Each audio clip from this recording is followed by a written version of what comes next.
Hello. I would like to continue the news and opinions about the World Cup situation. The thing what I want to tell is like about the group stages and Group G. There were some matches. First of all, I would like to start about Iran and like a big respect for Iran that they came to the World Cup even when they had some kind of political difficulties, political, let's say, conflict with USA. But they are, participating in this World Cup and trying to show the performance, trying to play the football, and I respect them for that because football unites people. It's like the game, it's a sport, and it's not about politics. And I'm usually disappointed when politics mix with the football because it's like a football is about sport. So play your game. And about like Iran, I could mention that they played a fantastic game against New Zealand. New Zealand was also good, and I could mention about the Chris Wood, who is number 9 of Nottingham Forest, who was exceptional in the match against Iran. He was confident and at the same time he was experienced. If you observe the game, there were 4 goals scored. It was a draw, of course. Like in these 4 matches that I'm talking about in that day, just like it was only a draw. There were no wins, no one lost, no one won the match. But I could mention that the game New Zealand against Iran was the most interesting one because there were some goals that the game was quite open in some senses. They were trying to score, both teams, and I could not say that one of the team just was staying in the defense or another one. Both teams were trying to win, and the score is fair for both of them, in my opinion.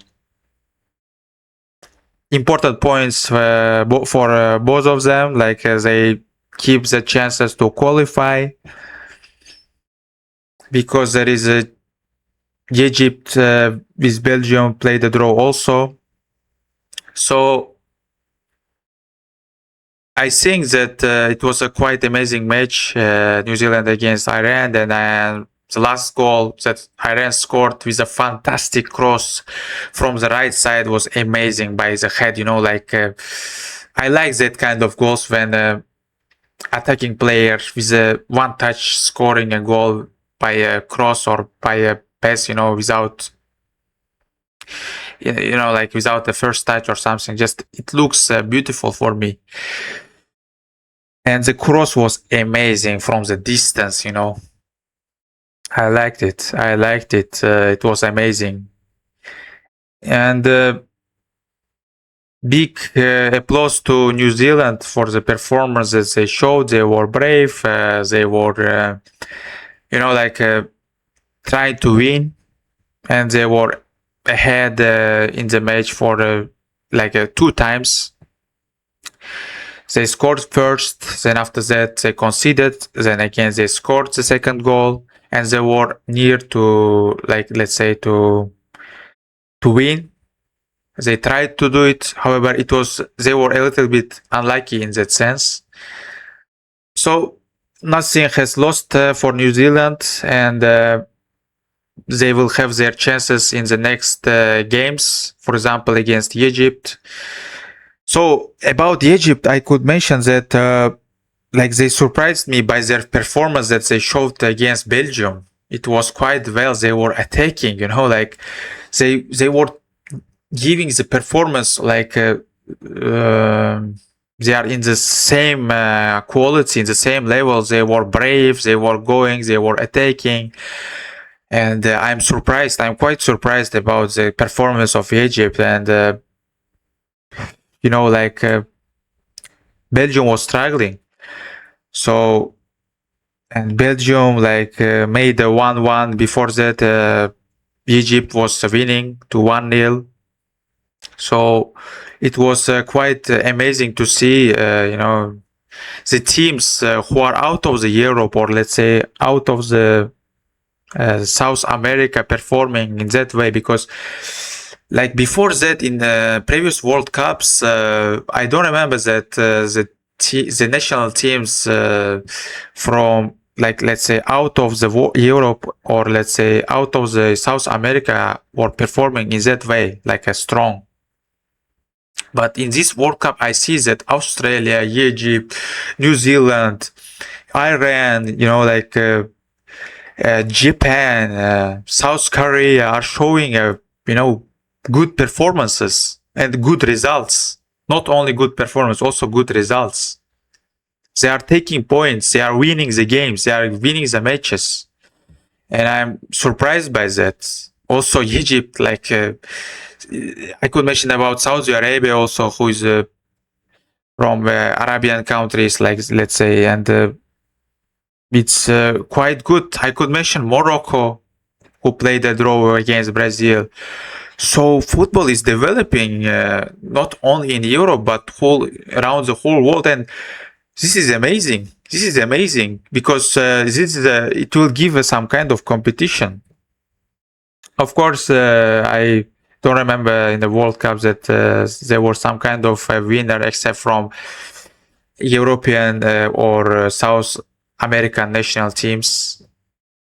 It's a big question. Maybe African, no. Even African teams, if I'm not mistaken, have never won a World Cup. About Belgium, I could mention that, during the game, it was a lack of some kind of confidence, let's say. And I'm not sure that Rudi Garcia, the head coach of Belgium, is good enough for this job. I'm not sure about that, because there were much more better candidates, and their squad is not too bad. They are continuing their golden era, let's say. It's not finished. Like, Eden Hazard has finished his career, but the golden era of Belgium has not finished. De Bruyne is still there. Lukaku is still there. I could mention about Doku. For example, Doku can be the replacement for Hazard, let's say. Of course, Hazard was, maybe you could disagree and say that Hazard was much more better on something, but Doku has showed in this season in the Premier League fantastic performances. So he's not bad, in my opinion, for the left winger, to be the left winger.